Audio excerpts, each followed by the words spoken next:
Hi friends, ഇന്ന് നമുക്ക് ഒരു സ്പൈസി ആയിട്ടുള്ള ഓണിയൻ കറി തയ്യാറാക്കാം. അതും ഇഞ്ചിയും വെളുത്തുള്ളിയും ഒന്നും ഇല്ലാതെ തന്നെ. അതിനുവേണ്ടി നമുക്കൊരു ചീനച്ചട്ടിയിലേക്ക് ഒരു 3-4 ടേബിൾ സ്പൂൺ ഓയിൽ ഒഴിച്ചു കൊടുക്കാം. ഞാനിവിടെ നമ്മുടെ കോക്കനട്ട് ഓയിലാണ് ഒഴിച്ചത്.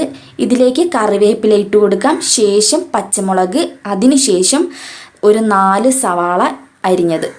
ഒരുപാട് കനം കുറച്ച് സവാള അരിയേണ്ട ആവശ്യമില്ല, എന്നാലും ഒരുപാട് കട്ടിയും ആകേണ്ട, ഒരുപാട് കനവും കുറയ്ക്കേണ്ട ആവശ്യമില്ല. ഇതുപോലെ അരിഞ്ഞെടുത്താൽ മതി. ആവശ്യത്തിന് ഉപ്പും ചേർത്തിട്ട് നന്നായിട്ടൊന്ന് ഇളക്കിയൊന്ന് യോജിപ്പിക്കാം. ശരിക്കും നമുക്ക് ഈ കറിക്ക് നല്ല ടേസ്റ്റ് കിട്ടുന്നത് ഈ എണ്ണയിൽ കിടന്ന് തന്നെ ഇത് വയഞ്ഞ് കിട്ടണം. അതും ഇനി നമുക്ക് തക്കാളി കൂടി ഇട്ടൊന്ന് ഇളക്കി കൊടുക്കാം. ഈ എണ്ണയിൽ കിടന്ന് വയഞ്ഞ് കിട്ടുമ്പോഴാണ് ശരിക്കും നമ്മുടെ ഈ ഉള്ളിക്കറിക്ക് നല്ല ടേസ്റ്റ് കിട്ടുന്നത്. ഇനി നമുക്ക് അടച്ച് വെച്ച് തീ കുറച്ച് വെച്ച് ഇതൊന്ന് വയറ്റിയെടുക്കണം. ഇടയ്ക്കിടയ്ക്ക് നിങ്ങളിത് തുറന്ന് വീണ്ടും ഇളക്കി കൊടുക്കുക, എന്നിട്ട് അടച്ച് വയ്ക്കുക. ഇതുപോലെ നിങ്ങൾ ഇടയ്ക്കിടയ്ക്ക് ചെയ്തുകൊണ്ടേ ഇരിക്കണം. ഏകദേശം 10 മിനിറ്റ് വേണം നമുക്കിതൊന്ന് വയഞ്ഞ് കിട്ടാൻ വേണ്ടിയിട്ട്. അപ്പോൾ 10 മിനിറ്റ് ഞാൻ ഇടയ്ക്കിടയ്ക്ക് ഇളക്കി കൊടുത്തുകൊണ്ടേ ഇരുന്നു.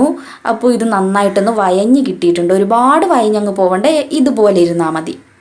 ഇനി നമുക്ക് ചെയ്യേണ്ടത് നമ്മുടെ ഈ വയഞ്ഞ ഈ സവാള എല്ലാം കൂടി ഒരു സൈഡിലോട്ട് മാറ്റണം. എന്നിട്ട് നമ്മുടെ മുളക് പൊടി, സ്പൈസസ് എല്ലാം കൂടി ഒന്ന് മൂപ്പിച്ചെടുത്താലേ ഈ കറിക്ക് ഒരു പ്രത്യേക സ്വാദ് കിട്ടും. 1.5 ടീസ്പൂണാണ് ഞാൻ ചേർത്തത്.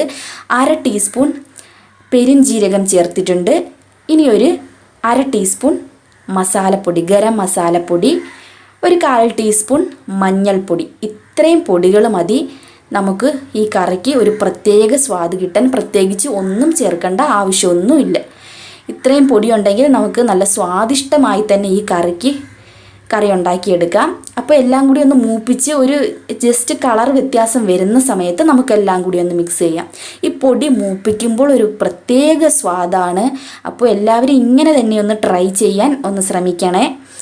അപ്പോൾ എല്ലാം കൂടി നമുക്ക് മിക്സ് ചെയ്യാം. ഇനി വേണമെന്നുണ്ടെങ്കിൽ മാത്രം ഞാൻ കുറച്ചുകൂടി മുളക് പൊടി ഇവിടെ ചേർക്കുന്നുണ്ട്. അതൊക്കെ അവരവരെ ഇഷ്ടത്തിന് ചേർക്കാം. ഞാൻ ഒരു 1/2 ടീസ്പൂൺ കൂടി ചേർത്ത് ഒന്നുകൂടി ഒന്ന് മിക്സ് ചെയ്യുന്നുണ്ട്. എല്ലാം കൂടി മിക്സ് ചെയ്തതിന് ശേഷം നമുക്കിതൊന്ന് അടച്ച് വെക്കണം.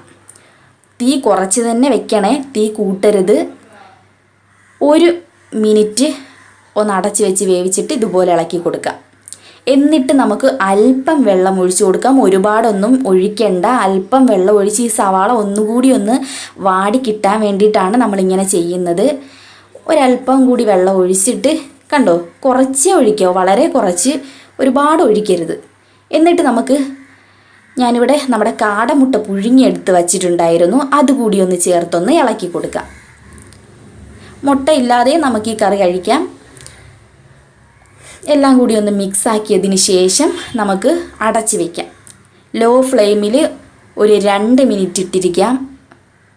തീ കൂട്ടരുത്. ആ ലോ ഫ്ലെയിമിൽ കിടന്ന് വേണം ഇതൊന്ന് ആവിയിൽ കിടന്നൊന്ന് വെന്ത് കിട്ടാൻ. ഇപ്പോൾ തന്നെ നല്ല ഫ്ലേവർ കിട്ടുന്നുണ്ട്. നമുക്ക് ഇത്രയും സ്പൈസസ് മതി നല്ല അടിപൊളിയായിട്ടുള്ള ഓണിയൻ കറി തയ്യാറാക്കിയെടുക്കാൻ വേണ്ടിയിട്ട്. അപ്പോൾ എല്ലാവരും ഒന്ന് ട്രൈ ചെയ്യുക. ഇതിനൊരു പ്രത്യേക സ്വാദ് തന്നെയാണ്. എല്ലാവരും മസ്റ്റായിട്ട് ട്രൈ ചെയ്ത് നോക്കി ഇഷ്ടമായെങ്കിൽ നിങ്ങൾ ഒരു ലൈക്ക് ബട്ടണിൽ അമർത്തി ഒരു ലൈക്ക് അടിച്ചേക്കാൻ മറക്കണ്ട. അതുപോലെ ആദ്യമായിട്ടാണ് എൻ്റെ വീഡിയോ കാണുന്നതെങ്കിൽ ഇതുപോലുള്ള കൂടുതൽ റെസിപ്പികൾക്കായി ഈ ചാനൽ സബ്സ്ക്രൈബ് ചെയ്യാനും മറക്കരുത്. Thank you.